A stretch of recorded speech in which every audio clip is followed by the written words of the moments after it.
We haven't even installed the nozzles yet, and everything is popped out of the ground and blasting at full pressure.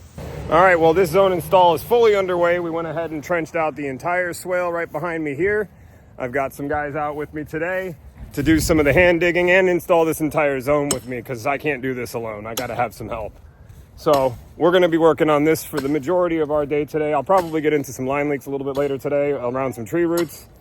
And yeah, we're gonna make this park nice and green again because it's super dry. All right, so we're rolling up on the park zone project now. My team is out here installing the irrigation. They've got all the trenches open, all the pipe is laid out, all of the heads are laid out. They're actually getting ready to start building the zone. As soon as they've got it built, they'll go ahead and backfill everything, and then we'll test everything. What have we got here?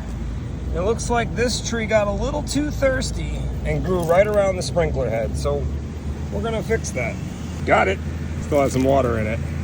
Nice. There's a trophy for you. Like I said, it grew all the way around the sprinkler head. And I cut through the funny pipe while I was cutting through the roots. Fortunately, that's right here. So we can go ahead and install a brand new head right in that hole, and there won't be any tree branches growing around it. Let's do that. There we go, now it's working perfectly. So let me show you how good one of my designs are. We haven't even installed the nozzles yet, and everything is popped out of the ground and blasting at full pressure. Ain't that beautiful? All right, let's get some MP rotators in this puppy and make it look real pretty. And this right here is the best part of the job. Walking through the brand new sprinkler zone.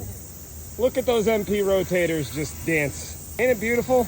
Well, this zone install is done. We're on to the next one.